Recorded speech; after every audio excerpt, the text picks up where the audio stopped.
First glimpse of Titans, the Zafrani patrol vessel. Whisper's Edge drifted silently through the void at the outer reaches of Coalition space. Captain Velix stood at her command station, her crystalline form reflecting the soft blue glow of the sensor displays. For 300 cycles, the Zafrani had served as sentinels for the Galactic Coalition, their ships swift and elegant, designed to slip through space like shadows. At 400 meters in length, the Whisper's Edge was considered a respectable size for a military vessel, large enough to be effective yet small enough to remain economically viable. Lieutenant Korvax, a reptilian saurian, suddenly straightened at his station. His yellow eyes widened as he double-checked his readings. "Captain, we have gravitational anomalies appearing in Sector 7. The distortions are massive, unlike anything in our databases. The sensor readings show space-time disruptions that would require the mass of several moons to generate."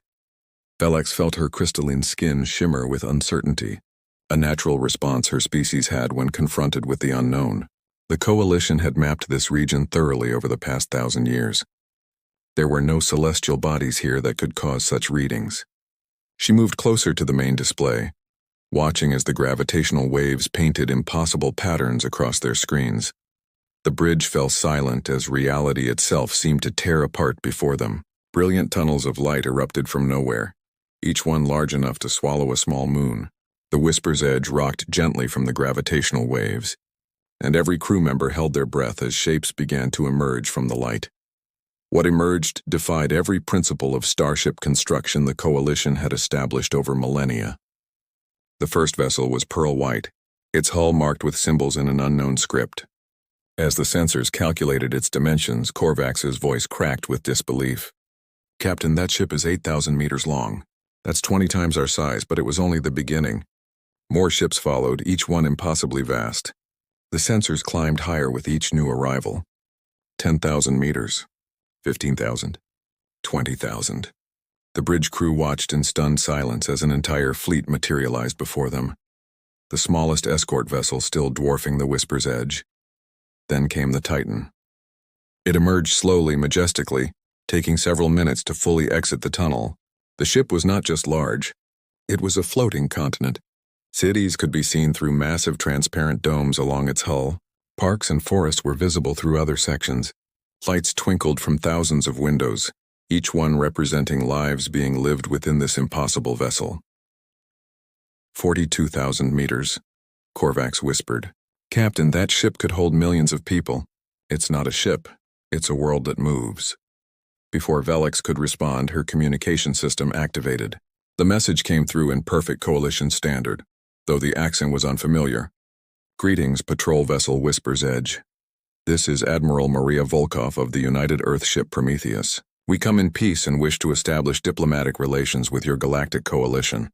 We apologize if our arrival has caused concern." Velix found her voice, though it trembled slightly. "This is Captain Velix of the Coalition vessel Whisper's Edge. Your arrival is unexpected, Admiral. Your ships are remarkable. We would be honored to facilitate diplomatic contact."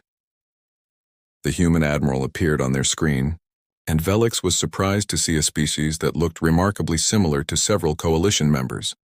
2 eyes, bipedal, with expressive features that seemed warm despite the overwhelming display of power. "We would like to invite you aboard the Prometheus, Captain. I believe seeing our vessel firsthand will help explain our approach to interstellar travel. We're sending a shuttle to collect you if you're willing." The shuttle that approached was larger than most Coalition frigates. As Velix and her selected diplomatic team boarded, they found themselves in a craft that seemed designed for comfort rather than mere functionality. Soft seats, viewing windows, even what appeared to be a small refreshment area. The human pilot, Lieutenant Jackson, greeted them with enthusiasm that seemed at odds with the momentous nature of this first contact. The journey to the Prometheus gave them their first real sense of scale. They flew along the massive ship's hull for what seemed like hours, passing sections that looked like entire cities encased in transparent steel. They saw manufacturing districts with factories producing goods, agricultural domes with crops growing under artificial suns, and recreational areas where humans engaged in activities Velix couldn't even identify. When they finally docked, they entered a hangar bay that could have housed the entire Coalition patrol fleet. Admiral Volkov waited for them personally, flanked by a diverse group of humans in crisp blue uniforms. She was older than she had appeared on the screen, with silver streaking through her dark hair, but her eyes held a vitality that spoke of someone who had seen wonders and wanted to share them. "Welcome aboard humanity's city among the stars," Volkov said warmly. "I imagine you have many questions. Let me show you why we build on this scale." As they walked through corridors wide enough for ground vehicles, Velix noticed something remarkable. This wasn't a military vessel pretending to be civilian. Children ran past them laughing and playing. Elderly humans sat in small cafes discussing things she couldn't understand. Artists painted murals on designated walls. This was a living, breathing community. "You brought your entire civilization with you," Velix observed, her crystalline form pulsing with amazement. Volkov nodded. "When humanity first reached for the stars, we sent small ships with brave colonists. Too many of those missions failed. People couldn't adapt, resources ran out, or they simply lost hope being so far from home. So we asked ourselves a different question. Instead of sending people away from civilization to build a new one, why not bring civilization with them?" They entered an observation deck that overlooked what Volkov called Central Park. It was exactly what it sounded like. A massive park complete with lakes, walking paths, and thousands of trees all contained within the ship. Families picnicked on grass that grew under an artificial sun. Birds flew overhead, though Velix noticed they never flew too high, stopped by invisible barriers that protected the upper systems. "The engineering required for this must be extraordinary," Korvac said, his reptilian features showing what Velix had learned was awe. "The life support alone for millions of people, the structural integrity, the power generation, how do you manage it all?" Volkov led them to a technical display that showed the ship's specifications. The Prometheus runs on 12 fusion reactors, each one capable of powering a small planet. "Our recycling systems achieve 99.9% efficiency. We manufacture everything we need on board, from food to furniture to the very air we breathe. The ship is designed to be completely self-sufficient for a century without resupply." "But the cost," Velix said. "Building something like this must bankrupt entire star systems." "Initially, yes," Volkov admitted. "The Prometheus took 8 years to build and required the combined resources of 3 solar systems. But here's what most species don't understand. This ship isn't an expense. It's an investment. Our manufacturing capability means we can trade with every system we pass. Our research laboratories develop new technologies that benefit all humanity. Our educational institutions train the next generation of scientists, engineers, and explorers. By the time this ship completes its 50-year mission, it will have paid for itself 5 times over." They visited the agricultural sections where crops grew in massive hydroponic gardens. They saw the schools where human children learned alongside advanced AI tutors. They toured the hospitals that could handle everything from births to complex surgeries.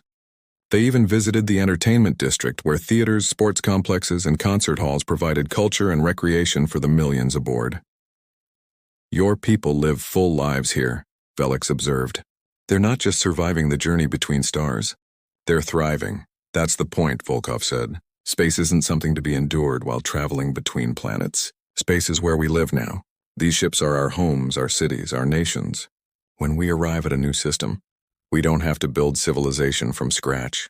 We bring it with us, intact and thriving." As their tour continued, Velix began to understand the profound paradigm shift humanity represented. The Coalition had always viewed space travel as a necessary hardship, something to be minimized and optimized for efficiency. Humans had rejected that entire philosophy. They had decided that if they were going to live among the stars, they would do so without compromise, without sacrifice, without leaving behind what made them human. The weight of tomorrow 3 cycles had passed since humanity's arrival, and the Grand Assembly of the Galactic Coalition had been in continuous session for most of that time. Representatives from 47 species filled the Great Chamber on Haven Prime, the Coalition's capital world. The debate had been fierce, sometimes heated, but always tinged with an undertone of awe and perhaps fear. Speaker Thymus of the Etherian Collective stood at the central podium, their gaseous forms swirling in patterns that indicated deep thought. "The humans have shared their technical specifications freely. They hide nothing from us. The question before us is not whether we can trust them, but whether we can afford to ignore what they represent." From her position in the observer's gallery, Captain Velix watched as her report was discussed yet again. She had spent the last 3 cycles aboard the Prometheus, learning more about human culture and their approach to interstellar civilization. What she had discovered had shaken her understanding of what was possible. Representative Krell of the Machina Syndicate activated their speaking platform. The resource expenditure for even one of these city ships is astronomical. If we attempt to match the humans, we risk economic collapse across the coalition. We have thrived for millennia with our current methods. Why should we change now?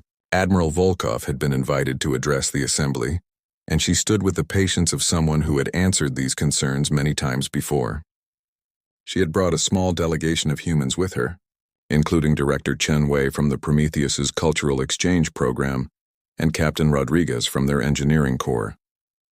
If I may address the representative's concerns, Volkov began, her voice carrying clearly through the chamber's translation systems. Humanity is not suggesting that every species should build ships like ours. What we're offering is partnership. Our city ships can serve as mobile trade hubs, research centers, and diplomatic platforms that benefit everyone.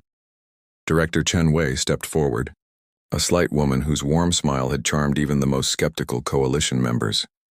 On the Prometheus alone, we have already established cultural exchange programs with 12 coalition species. Our universities are open to your students. Our medical facilities are developing treatments using the combined knowledge of all our species. Our manufacturing capabilities can produce goods that would take your worlds years to create. The assembly murmured at this. Several species had already benefited from human medical technology, including a cure for a plague that had threatened the Zephrani colonies for decades. The humans had developed it in 3 weeks using their massive computational resources and diverse research teams. Elder Solon of the Ancient Watchers rose slowly, their aged form commanding immediate respect. In my 3,000 years of life, I have seen empires rise and fall. I have watched species reach for the stars and fail, but I have never seen what the humans have achieved. They have not conquered space. They have inhabited it. They have made the void between worlds into a home. The elder paused, letting their words sink in. The question is not whether we should fear them, but whether we can afford to let this opportunity pass. The humans offer us a chance to reimagine what interstellar civilization could be. Yes, it requires resources. Yes, it requires courage. But the alternative is to remain static while they sail past us into a future we cannot imagine. Captain Rodriguez was invited to present the technical possibilities. He was a stocky man with calloused hands that spoke of someone who worked with machinery as much as he commanded it. The Prometheus is 3rd-generation technology for us. We're already designing 4th-generation ships that will be even more efficient. But here's what many of you don't realize. We don't need every species to build these ships. We need diversity. He activated a holographic display showing the Coalition's various ships alongside humanity's fleet. The Zephrani build the fastest scout ships we've ever seen. The Machina Syndicate creates AI systems that surpass our own. The Aquari have mastered water world colonization in ways we're still learning from. What we're proposing isn't replacement but integration. Imagine Zephrani scouts operating from human city ships, extending our exploration range by factors of 10. Imagine Machina AI systems managing the complex operations of vessels this size. Imagine Aquari biodomes within our ships creating ecosystems we never dreamed possible. The vision he painted began to shift the mood in the chamber. Species that had been defensive started to see possibilities. The humans weren't conquerors coming to impose their way of life. They were partners offering to share a dream. Over the following days, Velix witnessed remarkable changes. The Saurian Republic announced plans to establish an embassy aboard the Prometheus. The Etherian Collective offered to share their energy manipulation technology in exchange for space aboard the next human city ship. The Machina Syndicate began negotiations to co-develop AI systems for 4th-generation vessels. But the most profound moment came when Volkov addressed a private gathering of coalition military leaders. We know that our ships appear as a threat. Their size alone could be seen as aggressive. That's why we want to propose something unprecedented. We offer to place our city ships under joint command. Human and coalition officers working together, making decisions together, exploring together. The room fell silent.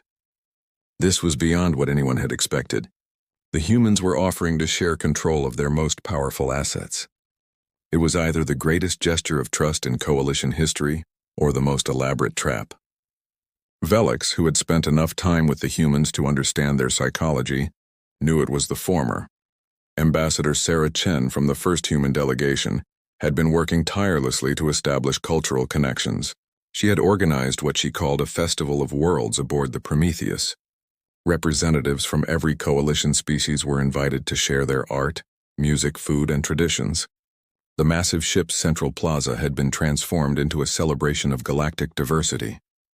Velix found herself standing with Volkov on an observation deck, watching as thousands of beings from dozens of species mingled below. Human children played games with young saurians. Etherian musicians created harmonies with human orchestras. Machina engineers discussed designs with human artists.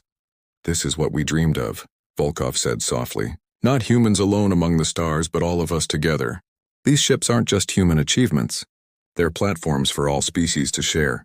Every city ship we build from now on will be designed with multi-species habitation in mind." The transformation happened gradually, but inevitably. The coalition's shipyards began incorporating human techniques. Not everyone built city ships, but the principles of bringing comfort and civilization to space influenced every new design. Ships became larger, more comfortable, more livable. The distinction between military and civilian vessels began to blur as species realized that people fought better when they had something worth fighting for aboard their own ships. The Prometheus became a symbol of the new age. Its corridors echoed with dozens of languages. Its parks hosted plants from 50 worlds. Its schools taught the combined knowledge of the galaxy. It was no longer just a human ship, but a coalition ship, a moving embassy of cooperation and shared dreams. Captain Velix received a commission she had never imagined. She would command the first jointly built city ship, a vessel combining Zafrani speed, human scale, machina intelligence, and contributions from every coalition species. It would be called the Unity, and it would be proof that the galaxy had entered a new age. As she stood on the bridge of the Prometheus one last time before leaving to oversee construction of the Unity, Velix reflected on how much had changed. The coalition had spent millennia thinking small, building small, dreaming small. The humans had shown them that the universe itself was their canvas, and they could paint it with cities among the stars. Admiral Volkov joined her, and together they watched the stars wheel slowly past the massive observation window. "You know what the real gift was?" Volkov asked. "It wasn't the technology or the ships. It was the reminder that we don't have to accept limitations. We don't have to say something is impossible just because it's never been done." The galaxy had been stunned by humanity's colossal starships. But more than that, they had been inspired. The age of mere survival in space was over. The age of living among the stars had begun.